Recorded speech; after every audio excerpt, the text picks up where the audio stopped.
tuning in to the online broadcast network, AFTERBUZZ TV. Over 20 million weekly downloads in over 150 countries, and your number one source for after-show entertainment.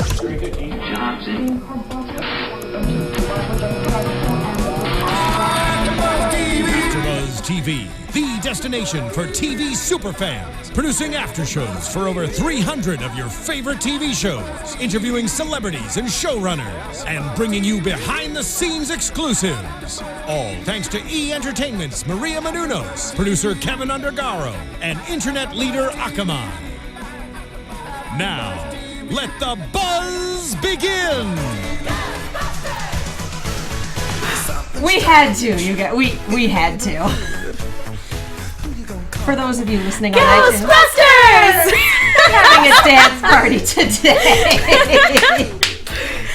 Yes, that was fantastic. We gonna start?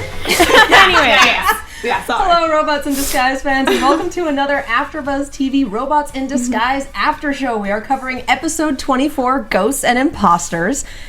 And we enjoyed the heck out of this episode. Oh my god. Oh yeah, we did. This one was fun. And we have the whole team back together today. We have Alexis the Wrecker Torres. And it showed a lot in this episode too, because there was just a lot of wrecking involved. Sorry. I'm at A Torres 890. Sorry, I just want to talk about this episode. I'm so excited. We'll get there. Yes. Emma the Speedster Fyffe. Hello, you can follow me all over the internet and otherwise at Emma Fyffe. Back from her trip from Japan, Megan Salinas. Hey guys, yeah, I'm back from my, what was that, Vision Quest that like Megatron It was went a on? Vision Quest for like 3 weeks. I've been gone forever. It has been a bit, but you guys can follow me on Twitter at TheMenguin. That's TheMenguin. It is nice to be back. It was an Autobot only podcast for a while. It was great. It was so good. Hush, we're wonderful. Oh. And I'm Katie Cullen Cullen. You can find me on Twitter at Kiaxet. That's KIAXET. We're checking the live chat. We are checking the hashtag. We're checking the hashtag ABTVRID. If you have any fun comments, if you have any photoshops, we have one already. Or any questions for our wonderful guests, we are joined today by background supervisor Vince Toyama. Hi, good to be here. And director Scooter Tidwell. Hey. Thank you guys so much for joining us today. Sure. So, what did we think of this episode? I mean, I think you already spoke collectively for us when you said we enjoyed the heck out of this episode. That is correct. I did enjoy this episode a lot, but I don't like other people speaking on my behalf. Oh, well, I'm sorry. Wow. You're on vacation next week, right? No, I'm Can I go to that side of the table? I'm on a very important mission next week. No, but this was a super fun episode, and you know, it fell more under sort of that filler blanket, whereas the last couple episodes were a little more heavy on the plot and advancing to where we were going with ultimately what's going to happen with this story. But that being said, I still liked this episode, and I still felt like we saw that the characters had grown from episode 1 to here. It wasn't like starting again from 0. So yeah. I liked this episode. I was like, oh, is your mission going to be in a ghost town? Because I hope it's I don't know. Is Houston a ghost town? You know what? I'm going to be quiet about that one. But no, I also really enjoyed this one. Even though I know it did feel like a filler when I was watching. I was kind of like, it's kind of nice. It's like dear old Dad B taking his kids on a family trip. It was just adorable. I love that he called his team the B team. Yeah, no. So That's like, really you cute. have an A team and a B team. Oh, no. Oh, you're punning. B oh, I'm team. happy. Yep. Boo. Bless. No, that's a pun I can approve of. I thought it was very cute. I really liked this episode as well. This is definitely another episode where you can tell that there is a true love of Westerns. Very much going into this show. Yes. And it made me really happy for one because it looks like they're hanging out in Jasper, Nevada. They are. Canyon Town, USA. It's Jasper. It makes me happy because it actually does look a lot like areas near my hometown. Like they're near where I live. There's a place called Robber's Roost where supposedly, Western robbers used to hang out. So it just kind of reminded, even though I've I don't take like a whole lot of trips to that area. It just seeing the tour guide there reminded me very much of like going to my hometown. And so it would have been really funny to be like, or is it? It's just everyone. So So I really appreciated this episode. And how cool of a character design for that villain. Oh my god, so yes. cool. Sudo looked amazing. Super good. He kind of was doing the get off my lawn thing. A little bit. A little bit. I didn't even think about that. This I'm too much of an anime fan to not comment on this, but there's a lot of ongoing animes where you get a 26 episode season where you kind of have even parts plot and comedy, and then you get one really funny episode, and after that it's endgame. Slayers does this a lot. Yeah, and totally. I'm like, this is our really funny episode because we have a 2-part season finale coming up, so exactly, I'm going to enjoy this one a lot. Yeah. Because Robot Satan is showing up next episode, and we're gonna have a grand old time with that. Yeah, I completely agree because Allie actually said in the chat it's the calm before the storm. Oh, because it I is. totally Yeah. forgot that we have our 2-parter right after this, and I was like, oh man, they just needed us to make us feel all happy inside before they rip our heart out just a little bit. I honestly thought that like episode 21, 22 was going to be our calm before the storm, and then once we got Windblade, it was going to be straight up to the straight up finale. action. So Yeah, I was a agree. little surprised by this one, but I adored it. I'm completely fine. I think this is my favorite episode this season so far. Really? Yeah. Okay. It's a pretty good one. I mean, it's hard to beat Robot Riot, but this one, that was a good one. That was a good episode. And part of it's because Drift is my favorite, and Drift was just gold. I think he got his dork/nerd card this episode. Yeah, I feel. yeah, it was actually, I'm trying to scroll up Yeah, in the who chat was because I that? happened to notice, I think it was Fuzzy Pink. Yep, Fuzzy Pink Bumblebee said, Drift is as much of a nerd as the rest of the Autobots. Confirmed! Exclamation point, all caps. You can kind of put that under the guise of teamwork, that he's really getting into the spirit of it, so to speak. Hey, I did the thing. That was not intentional, but I will claim it. No, it's wonderful. I just spent half the episode laughing. The writing was on point. Yeah, it it was moved great. along at a really good pace. This was so much fun. Did you guys have fun working on it? Since it's Oh, yeah. a little bit of a lighter episode? Yeah, I like working on the lighter episodes. And that's certainly, and you worked a little, both of you also worked on Prime, correct? Yes, yes. So, I mean, this is definitely a far cry from the kind of subject matter you were dealing with on a daily basis on Prime. But that being said, I guess, Vince, this is for you because, you know, we commented already that some of this episode looked suspiciously like Jasper Nevada. You have a very keen eye. You do. Actually, we actually reuse some artwork from Prime because that's part of the production process. Whenever we can use artwork that has already been produced, that makes the process move a little smoother, and our animation studio overseas really appreciates that. So.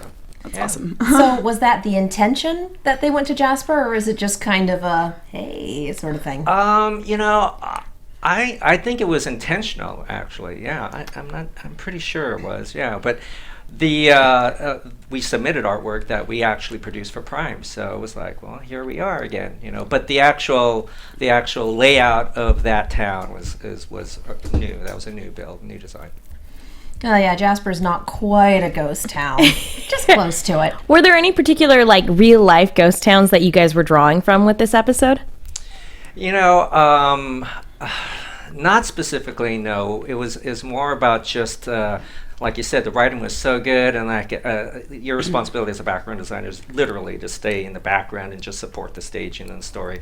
So we just wanted to create a main street that had all the elements that were called out inside the script. You know, the saloon, the bank, the sheriff's, the stage, the mining area. So yeah, everything had to be laid out, but it was original. Yeah. I particularly enjoyed the bank. It just had a big dollar sign on the front of it, and that's how you knew it was the bank.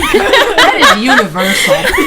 Well, I don't know if you're aware, but we're not really technically allowed to use text. Yeah. Really? What? So I it's did like, not know that. what's Okay. the universal sign? Oh, dollar sign, okay. That's the question I wanted to bring up. Was I was like, we didn't see any words on any of the towns, and I was like, maybe it's just me. I don't know. Maybe I'm just being really nitpicky and being like, so there's no signs in this town. Like, what's happening? So that way they can play it overseas and not have to worry about Translating changing the signage or anything. So Well, smart. and you assume that cowboys can read? I mean, you know,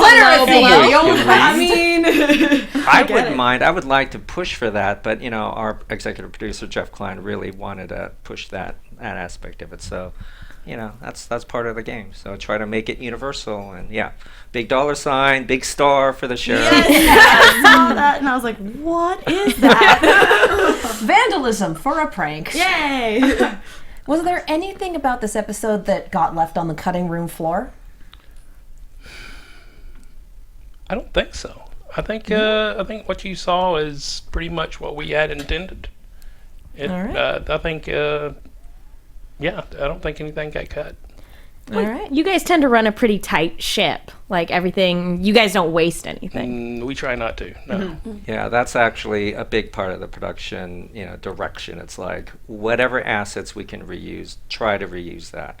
So when we get into like areas of when they go up the volcano, that's actually again artwork from I think episode 215 from Prime when I think it was Bulkhead has to fight the Insecticons. Oh, we nice. used that same artwork. There's some And I shots. directed that show. There you go. I knew about the volcano. Yeah, It Yeah, was that's very right. effective. You were basically already an expert on that volcano. So you're like, this setting, I got this, guys. Right. So we use that. So you'll notice there's a couple down shots that are very similar. All right. How many bots can this volcano nearly kill? Let's count. It's a very vengeful volcano. It's awful. Well, and that's why we don't let Fix-It be the tour guide anymore. Yup. Because that surprised me. That was not a surprise me. As soon as B said that, I was just like, no. Well, you already have a malfunctioning ground bridge. Yes. What do you want? Well, and he said he was going to voluntarily end his career as a travel agent, Yes. which I think I'm is so proud of you. wise. Yeah. You tried, dear. You really tried. So let's swing into this then. We start off with Russell and Denny, and I'm kind of sad that we don't see them for the rest of this episode. Because we didn't really see them in the last episode either. At all. So I've been sort of missing Russell and Denny. Is it we did have I guess they were camping for this whole week, and this was a cute little moment about our camping trip was a disaster, but it was fun. Like everyone has those vacations, I think. Yeah, especially family vacations. They were they were a lot more optimistic about it. Their tent was just a wreck. I just feel like ever since they did the whole trying to build the trailer or the extra room for not for Denny, for Rusty, Russell, jeez, and Brain, I feel like their relationship has just been kind of just on an uphill climb. So I feel like even if all these terrible things happened on their camping trip, that they're gonna laugh about it. Yeah, it was cute. It Yeah. showed how strong their relationship had become, I thought. And I'd like to see how they play into the season finale. Yeah, 'Cause totally. I feel like there's no way they're not going to, in some capacity. I don't know. This is predictions territory. We just got started. Yes. So B is trying to convince everyone that no, Earth is pretty cool, and everyone else is just like, no, I miss the acid wastes. It's, can I just say how much I really appreciate it when all three of them are on the same page? Yes! Yes. I feel like that never happens. So to see all three of them burst out laughing when B's like, know. "Come on, Earth is awesome!" Yeah. Well, They're this like, is "That's when- hilarious." This is when enthusiastic dad and disappointed dad are trying to take the kids on a road trip. And I don't know if you've ever been on a road trip with 3 kids in the back seat, but my brothers were kind of strong arm, and I was definitely Grimlock being like, but I want to do that. Well, and I liked too that when B was trying to justify to them how cool Earth was, he's like, they've got canyons and mountains and oceans, and Grim's like, yeah, but do they have acid waste? Nope. And my first thought was, well, there is this giant island of garbage floating somewhere in the Pacific. Does that count? I don't know. I don't know. It's really something that shouldn't exist. No, that's not anything to be proud of. No. No. There is Yellowstone. It's sulfur. That's cool. That I'm makes sure Grimlock would fit right in there. somewhere. I don't think he fits in anywhere. No, he doesn't, but he's wonderful. He fits in right here in my head. This episode is basically National Lampoon's Christmas Vacation. Yup. For the first half of it. First thing I thought of, I was like, so we're taking a family vacation. Like it's I would think more actual Just vacation. not Christmas just vacation. Christmas Vacation is my Yeah. default because that's the one I really know. yeah, because it's hysterical. And it's everything going wrong, and I'm still stuck on Drift because he's my favorite. Like, Earth is great, and Drift kind of looks at him like, oh honey. So we wind up with Surprise Me, which sends them nearly into an active volcano. And then getting back to Fix It, why did you send us into an active volcano? oh, it's active? I'll make a note. Now, I actually, now knowing that is some recycled background from Prime, have a question. Was that location decided upon because you were going to recycle those backgrounds from Prime, or was that decision informed by the already written script? Good question. Yeah, no, the script comes to us just the way it comes to us. And so it's like we respond and we have to problem solve and figure out what we can and can't use, and try to minimize the amount of new designs, because it just means more work for everybody. Yeah, absolutely. So if it's that kind of, I mean, that was a natural, right? I mean, it was like, we got to use that. Yeah. So yeah. So and the cavern, the mining. I mean, you know, Prime. We've spent so much time in like Caves. Underground. and caves underground and mines. So yeah, it was pretty easy to kind of repurpose some sets. So you guys basically got this script and went, yes, we don't have to do any work. Except for the bank. Right. Actually, you know, the ghost town was really hard to figure out, because when I actually did like a site plan and figured out where's the cemetery, where's the train depot, where's everything, and how does, making sure that it was clear stage direction, like, the bus comes this way, so you got to make sure that, the mining town or the mining area is visible from that location. So yeah, so that was kind of hard to figure out, but once it's figured out and it's kind of approved by Scooter and Dave Hartman, the supervising director, it's then it makes everything much smoother, the process much smoother. So, yeah. And let's talk a little bit about that ghost town and essentially getting dropped in the middle of it. It was great. I really enjoyed the tour bus that showed up. That was my favorite part. It's basically April Ludgate tour guide. Well, Thank you. And I especially enjoyed the fact that they did make that tour guide a woman. And they brought in a voice actor. Yeah, absolutely, because that could have, it could have been a man or it could have been a woman, and they chose to make it a woman, and I appreciate that. I get it. But did you guys recognize the voice actress? I did not. She's done a ton of things. She worked on Rugrats. She worked on Star Wars Rebels. She is like one of those voice actresses that is all over the place. She did Phil and Lil from Rugrats. Okay. She sounded extremely familiar, and I just didn't know exactly who the voice actress was, and I was trying to figure it out the whole time. But I would have been fine with April. When you go with the monotone, it's like, now this is hard to place because you have no emotion. Yeah. Which is funny because she kind of looked like her, too. She has such a distinctive voice, though. That's you can true. spot it from a mile away. Yeah. But you placed it immediately. But that's you. You're really good at this. Yep, that's her. Oh, hey. That's awesome. Good job, Marissa. Thanks, Marissa. Did you notice us? No, you guys We We're came the off the tourists. bus. I remember now. I can see it clearly. Do you guys? I was the Asian with the camera. Yeah, of course. Do you guys do that all the time? Do you guys try to put yourselves in? No. No, if it happens. I mean, I've been in a few other shows. That you. I think I was in the background. I was in Jackie Chan and Spectacular Spider-Man, but that was Nice. That's awesome. it doesn't. I mean, it happens sometimes. Mom, make a I'm on cameo TV. here and there. Immortal. awesome. We are immortal. Yeah, I would personally take screenshots and just put them up in my house, framed. Be like, yeah, I was in Spider-Man. No big deal. Yeah. No big deal. No, I've done that. That's for real. Something. You just have this collage in one of your rooms. It's me. Look, Mom, I'm on TV. Look at all of my animated cameos. Yes. Just like. This is my IMDb acting page. And just trying to explain what a ghost is. And That was amazing. These explanation about how, it's something, these things live on, and some people think the otherworldly remnants are still here, and drifts, oh yes, the warrior spirit lives on. Yeah. So then what's a ghost? God bless the mini-cons, I love Oh them. man, they make comedy so just fantastic. The It's timing so is gr- perfect. And then Grimlock's explanation. Explanation. A ghost is an invisible enemy that likes to frighten humans. Yep. It's like, way to terrify the 12-year-olds. That's usually what I do. Yeah, a ghost is invisible and mean. Specifically said it was mean.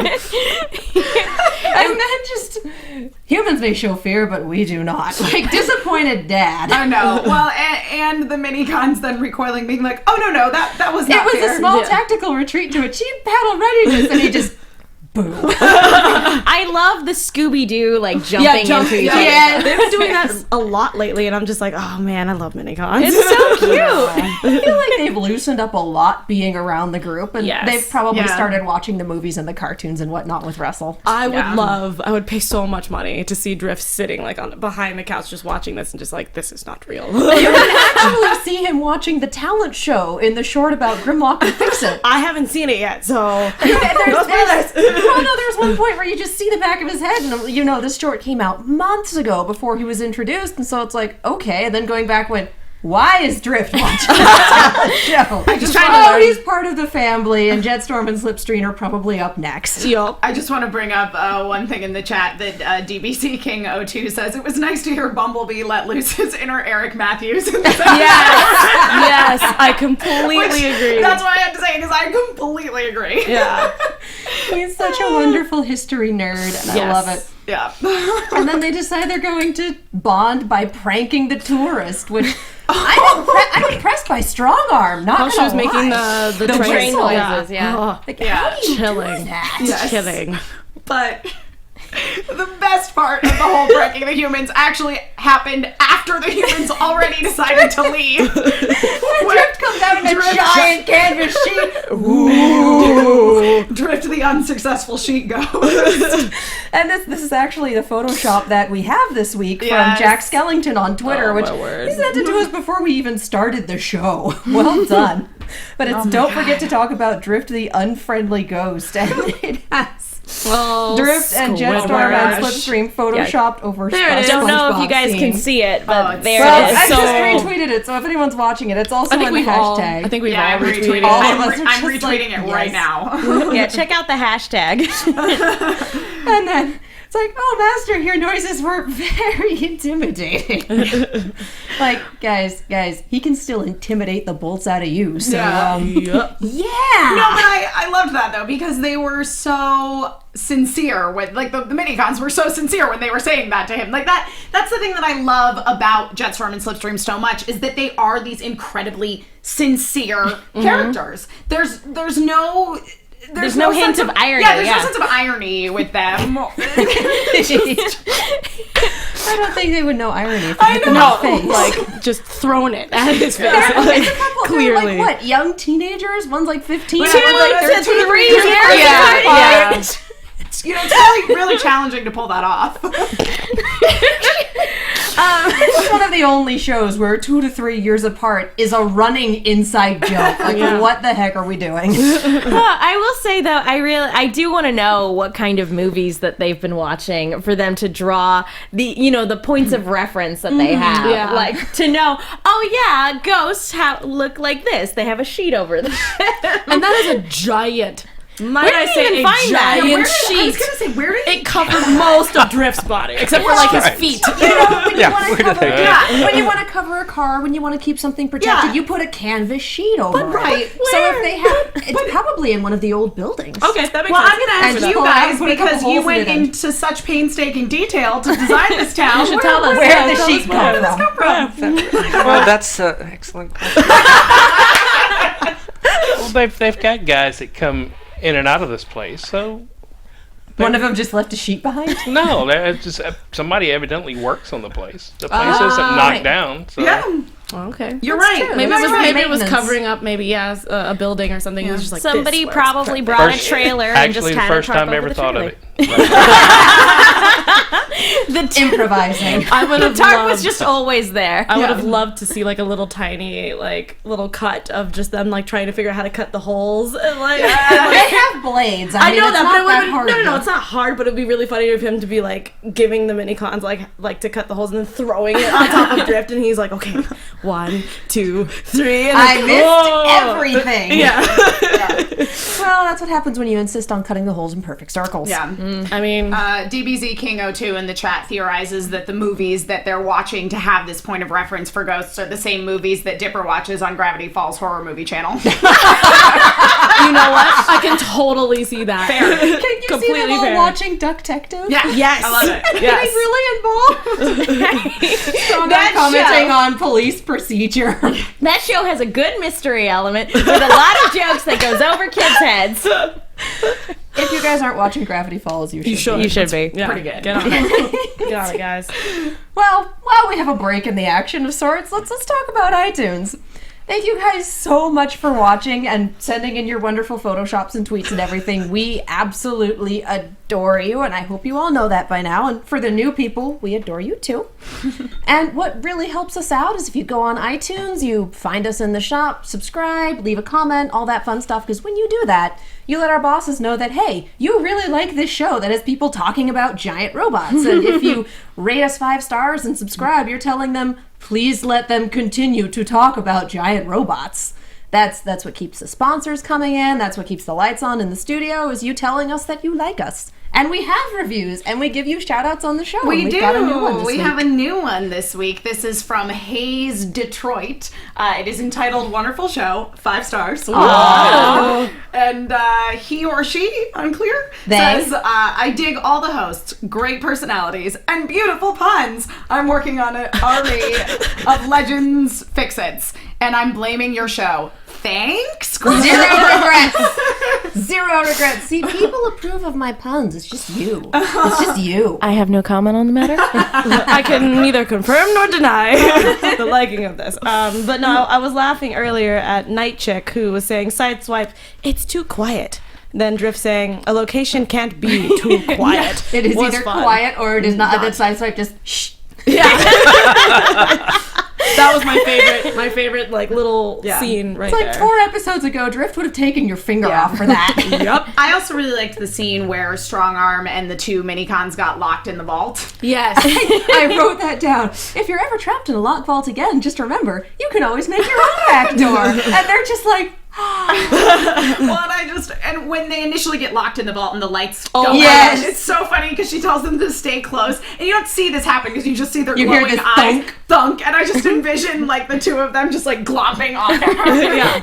Like full on like not cat that close. So let's talk about the con this episode. Let's talk about Sudo. I loved his introduction before we get like the full view of him, because you only see him kind of silhouetted at first, and just the initial scene when he's like, yes, go away, which I believe it was Eric Bauza doing the voice again. Nice. And just he's got like these Freddy Krueger fingers, and it's just so creepy when he's like sneaking up behind B, and he doesn't get him, but like just that scene like right before it cuts away, where B has his back turned, like that was probably my favorite part of the episode, was just kind of waiting for it.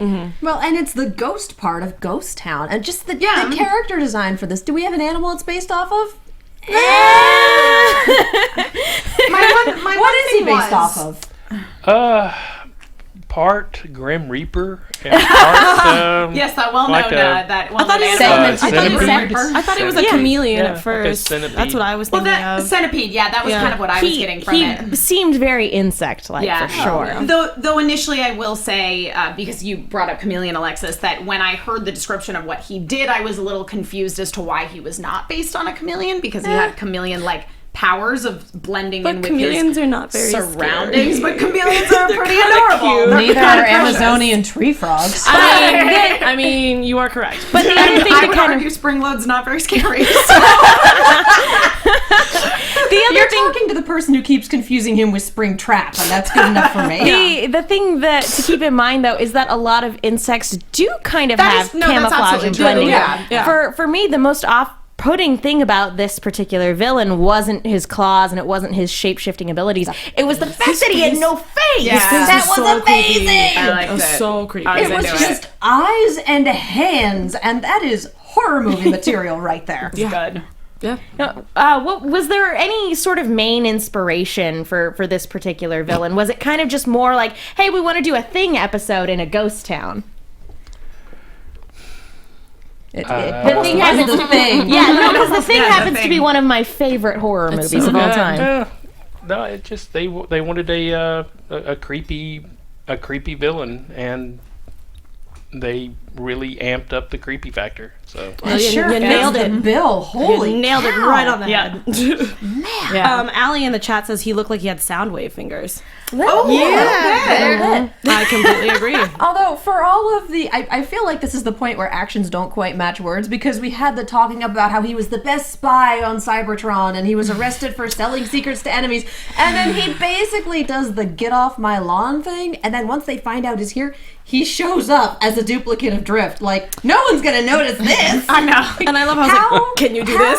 I was like, that was hilarious. Bye. Idiot. Well, and He kept doing that, and he kept showing up. It's like, no, if you Yeah. can blend into the rocks, blend into the Yeah, rocks. because clearly that's heck, what he dude? was doing previously when they started to think, oh, there is some sort of ghostly activity going on here. He was obviously actually turning into pieces of the surroundings. So it was like, why did he turn into fake Drift? like what the heck, dude? You're the best. How did you not get caught for very long? Listen, the authorities in Cybertron, not the brightest bulbs in the shed. Let's be maybe. real. Nobody trusts the council. Nobody on this panel, at least. Yeah, No. I wrote down in regards to him turning into Drift and how they ultimately decided that he was not Drift was fake Drift Camp Minicon. No. That should be on a shirt. For Fake Drift Camp For Minicon. me, my only criticism of this episode is just kind of the fact that he didn't really seem to have any nefarious things going on. he didn't He's really- just laying low. Yeah, he didn't have an end goal. It was basically exactly as was, you've been saying. you Katie. kids get off my lawn. Yeah, he was a Scooby Doo. Because he wasn't even hurting anyone that was coming to the town, because that would have brought authority figures, investigating. Listen, so he wasn't even hurting anybody. Maybe he was just done being a bad guy. He had 4 days left until retirement before he got arrested. Yep. And he's like, well, this is as good a retirement spot as any. It's hot. They have the occasional tourist, but they don't ever really come in. And I'm just gonna... I get to hang out by these myself people. all day. This is great. And if he had done nothing, they all would have left. Yeah. Absolutely nothing. And He would have played just his been- cards so wrong. But he couldn't do it because he's like, they're not leaving.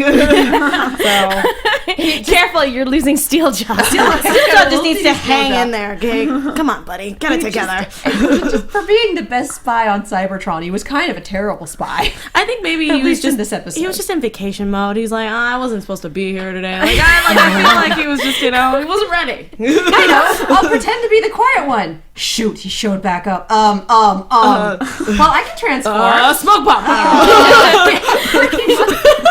And just the look on his face, like, well, I don't have minicons. Bye. Well, initially, I thought that was actually intentional, that he had turned into Drift and driven up so that he could bring them into the caves and trap them there, and then take them out one by one. Kind of like what he did when he tried to separate them and everything. But then he just wound up a creek without a paddle. It was his own fault. It was like he didn't think it through. He didn't have a plan, He had guys. a really great setup, and he didn't think it through. No, I don't think he had a plan. Like, to actually be honest, I really didn't. He was just like, I'm going to do this now. Okay, that didn't work. Nope, that didn't work either. It's just, honestly, the smartest thing he did was pretend to be the train. Yes. I was actually kind of like, oh my god, I'm really impressed with you right now. Yeah. And it didn't work out very well. No, of course not. You limit yourself to the tracks. But just running around in the caves, like, this is not a horror movie. They're not splitting up or anything. Come on, guys.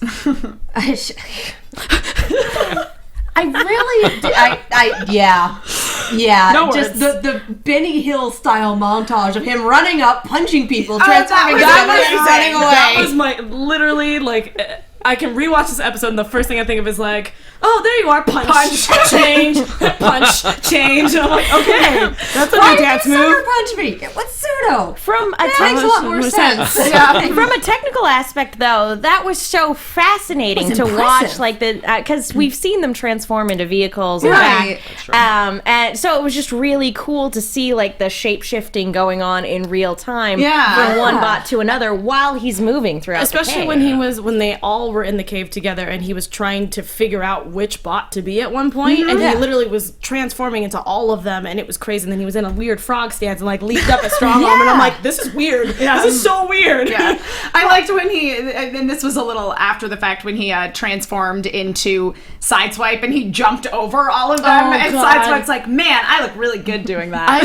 Strong arm just punches him out. Yes, that is the correct response. Because as soon as Sideswipe said that, I did the biggest face palm I've ever done in my life. It hurt, and then she punched him, and I was like, I'm happy now. That is the correct response to that. It was so just good. like priorities, dude. What the heck? There's so many. I wish I could count how many face palms I've done for Sideswipe's reactions. All I think of them. I have brain damage because of it. All Like of straight up. Just like a hand-shaped imprint on your forehead. It's there all the time. It's covered in makeup right now. You can't even see it.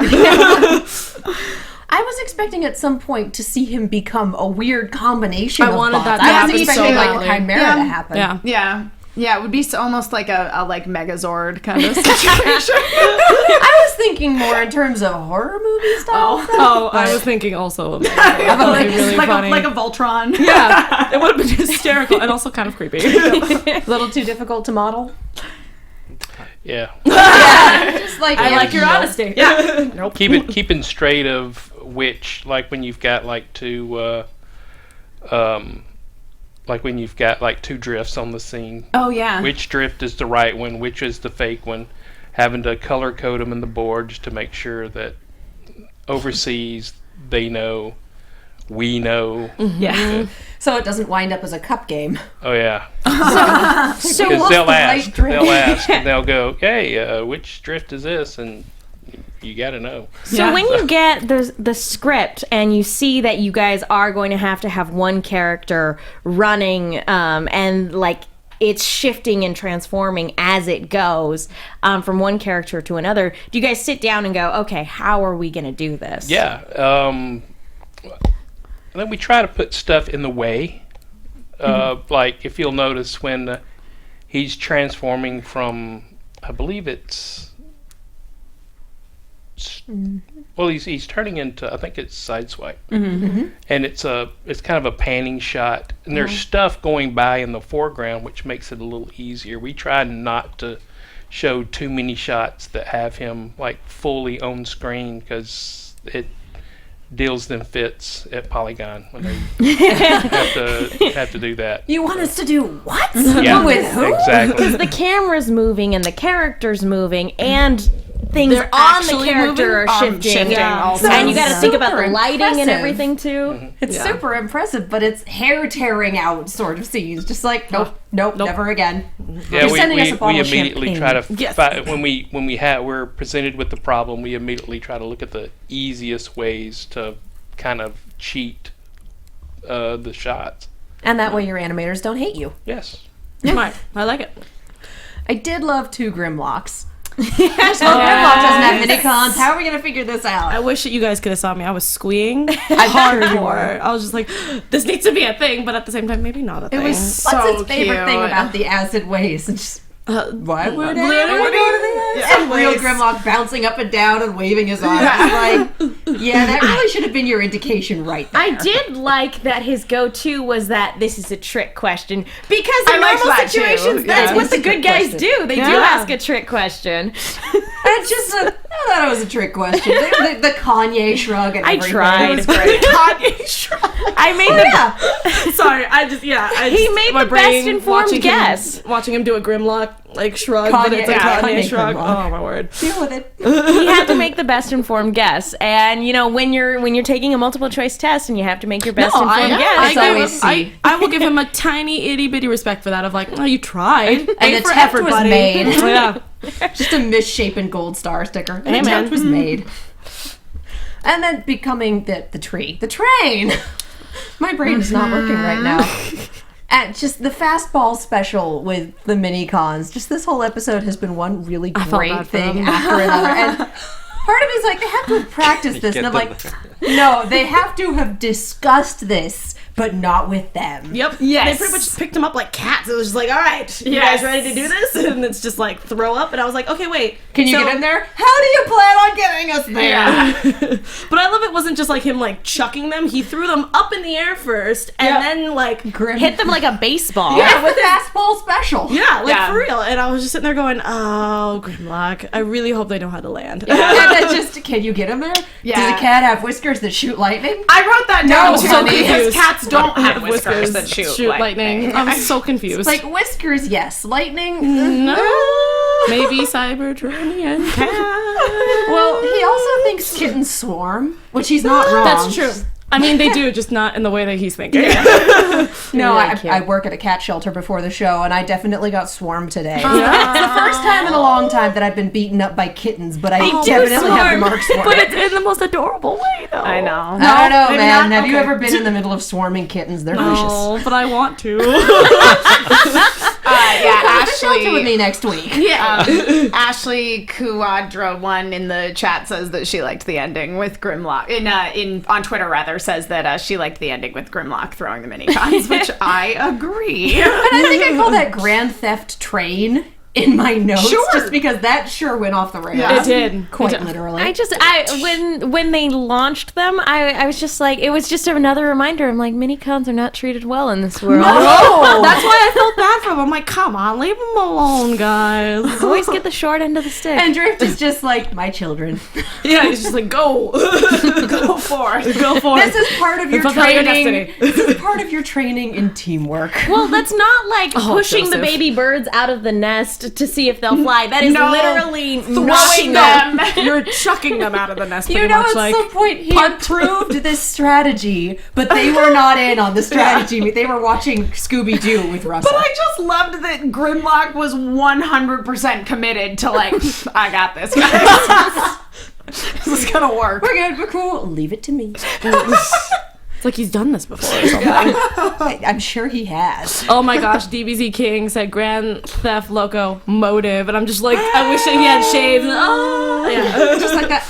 Yeah, exactly. That's all I wanted. This whole episode was just gold. It was great. It was. And the comedy was on point, the physical, just everything. Everything was so much fun and well balanced. Yeah.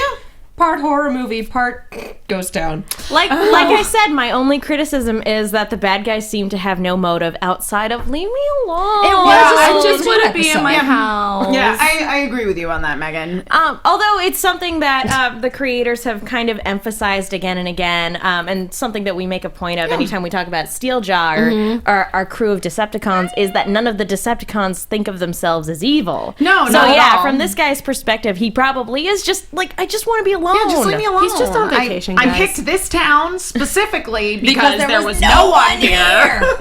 I mean, it made sense. It was like the perfect spot for him to just be like, again, just get off my lawn. Yeah. I mean, there's the occasional busload of tourists, but he just watches them and makes up little individual backstories for them. Like, and He's those just two people are watching. totally interfacing, but that one wants to be interfacing and doesn't know it. And that one is Kiss, so kiss, kiss.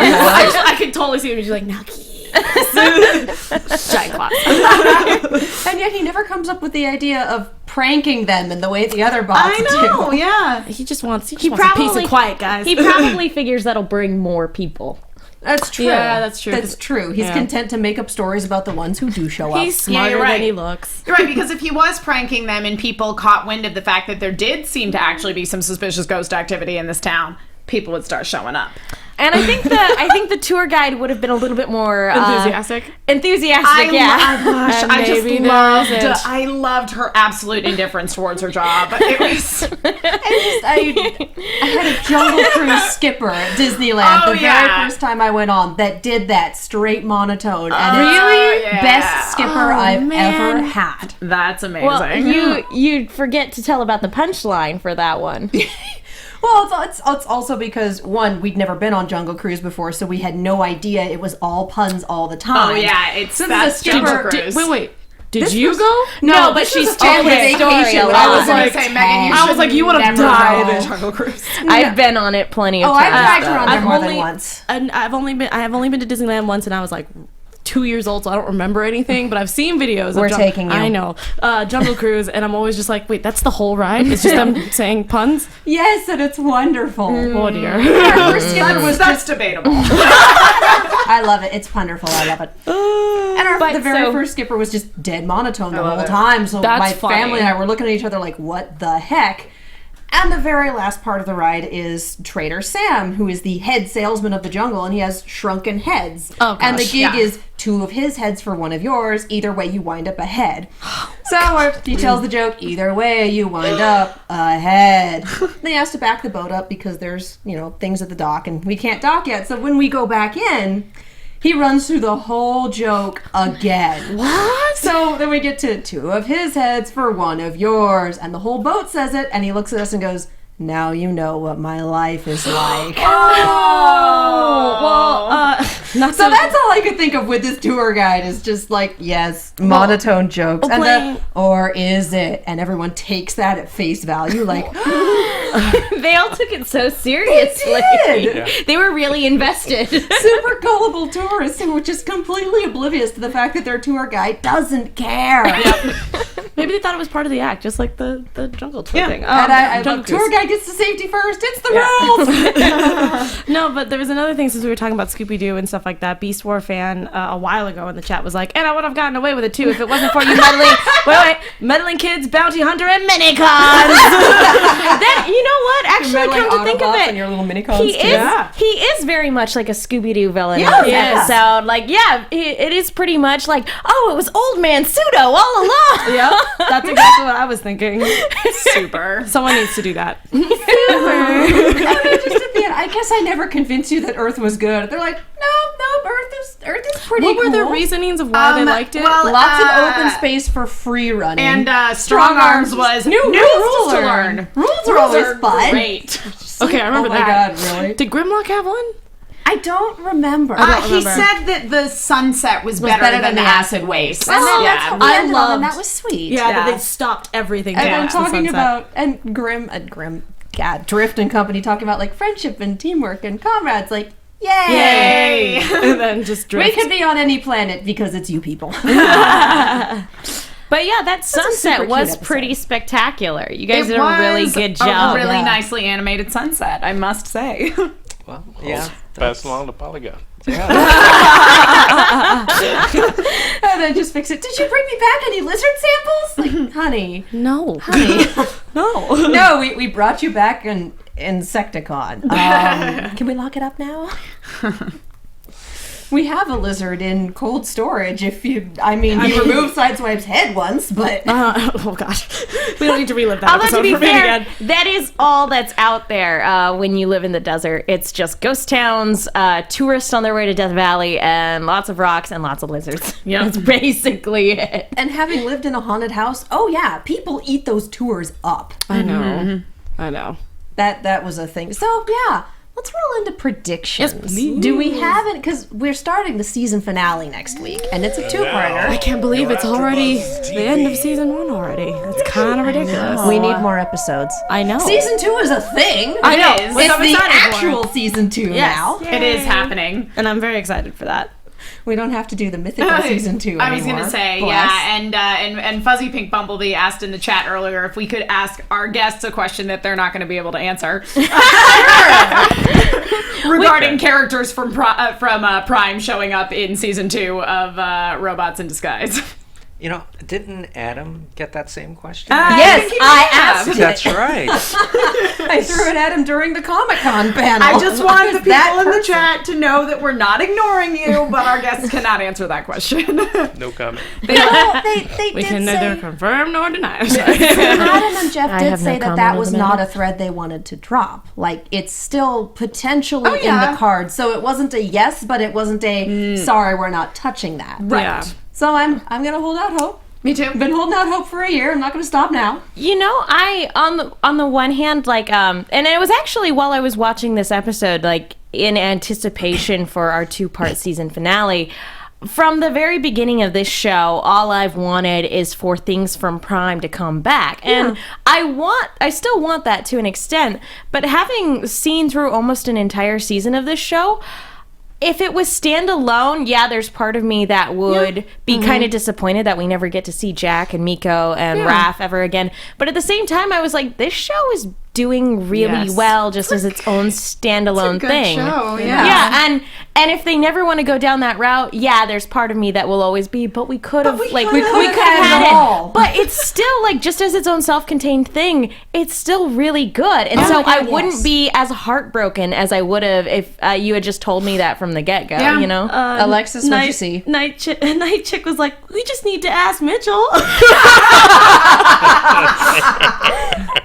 No, at this point, shame on you. Mitchell is paranoid about spoilers at this point. We love you, Mitchell. Put him on a rack and stretched him for a bit. I feel so bad because he's never going to live it down. No. I feel terrible. No, of course not. Nope. That's why it's funny. But we still love you, Mitchell. Yes. Oh, we adore Mitchell. And while But we're he on the knows topic it. of predictions, DBZ King 02 says, I predict that Fix-It is the main villain of the entire series. He did try to launch them into a volcano at the very beginning of this That is true. episode. And he almost tried to kill them, you know?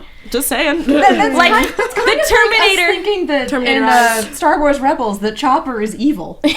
That Chopper secretly It's always the going tiny- to kill everybody. It's always the tiny robots. It's always the tiny robots. Yep. Like the Terminator aspect of Fix-It never officially got turned off. That's true. It's gonna come back. It might not come. I honestly think we're going to go this whole season without finding out what happened to him. Yeah.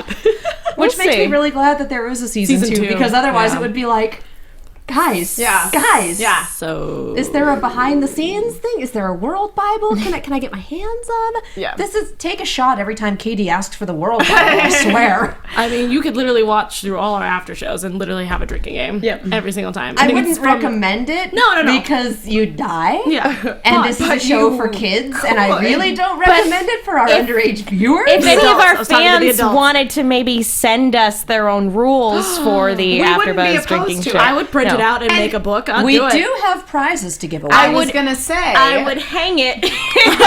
Okay. Be framed. In your apartment. But I mean, Somebody just make a Google Doc and share it with us. Yeah. Like, these are the rules. Every time Katie does this, every time Megan boos a pun, every time.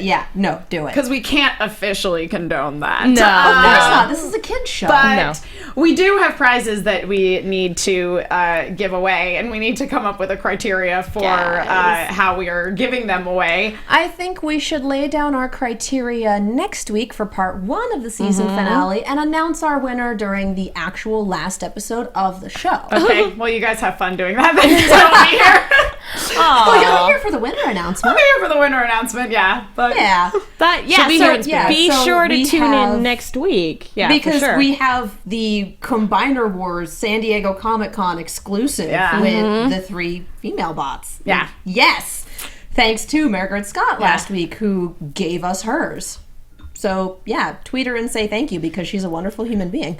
We also have a steel jaw from Japan. It's probably We the do. same as the ones here in America. But it's from Japan. he's cute we and tiny have- and charming. And It's actually a different steel jaw.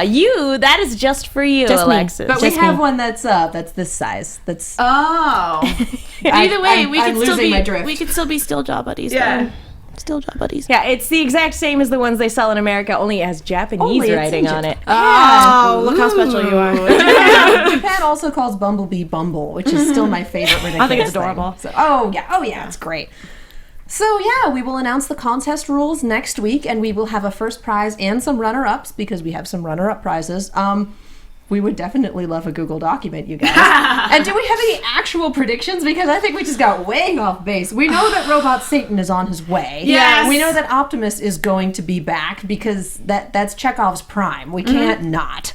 Yeah, I think you just kind of check those off. Do for we me on that have one. any predictions as to specifics? I would like to predict, I don't know for sure, but I would like to predict that the other Autobots that we've met throughout the season, like Jazz and Windblade, I are agree. going to come back. They need to come back. And My kingdom for that. Well, okay, they built up Windblade for this. She can't not be in the season finale. makes sense. It's like, what do you mean I missed the entire purpose that Primus assigned me 1,000 years ago? Also, I know I wasn't here for her episode, but if she doesn't do her awesome Sailor Moon transformation again, I'm going to cry. Yeah. I think it was just a flashback, so I think it was a one-time only thing. Dang it! It was beautiful. It was a wonderful magical girl transformation. Oh my god, it was amazing. I know I wasn't here about that, but I remember I had to rewatch it again and again because I was just like, oh, you're so beautiful. So Windblade has to come back because we know she's on planet. I have no idea if we're going to get Jazz again, but I would absolutely adore it. Yeah. He's the only one who hasn't shown up again. Yep. Yeah. I mean, isn't he our only one-off Autobot who hasn't come back? Yeah, well, because Drift is now part of the team. So. He's part of the family. I love it. But he can do what he wants because he's a freelancer and Jazz is a 9 to 5. Point being, that's my prediction. Yeah. Do we think that the rest of the cons will be let out? I'm gonna go with no. Yeah. We think it's just gonna be the nickname brigade? Yeah, the nickname brigade. I feel like it'll be too much going on if they decide to get all of them out of their stasis pods, and then I just feel like it will crumble in a weird way. Too many things to keep track. Too many balls. Too many players in the air. Yeah, exactly. Okay. Any final predictions before we roll into the potential end of the world next week? Don't say that. No. That's all I got. Yeah. I think we covered everything. Do we have any questions for our wonderful guests? It must be really, like, just the team. We've had Jeff Klein on the show before, and he's talked a lot about how important it is to get the proper team together. And it just sounds like you guys, having been a part of Prime as well and having worked with Jeff Klein on other shows before, how do you like being a part of this team? No, this is As they point to each other. You feel that one. After you, sir. No, I insist. no. It's a real special team. I mean, a lot of us are still together after starting the studio. 6 years ago now. It's been 6 years since Hasbro started this animation division.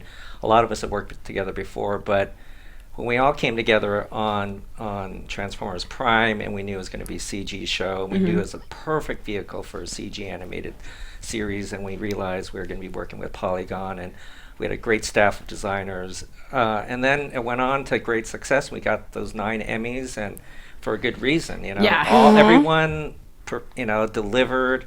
Everything came together, and so now that we're rolling over into this production, it's a great feeling. It's a great feeling. Yeah, everyone can be trusted, so it's nice to know that. So it's good.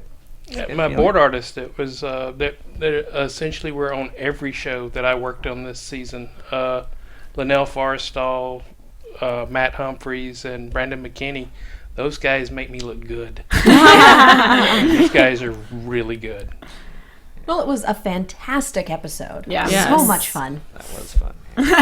There's a random request from DBZ King before we leave. Can we have Ron Perlman voice one of the villains in the future? I think that's a question to everybody in the room. Oh my god. Can we? Oh my god. Question mark.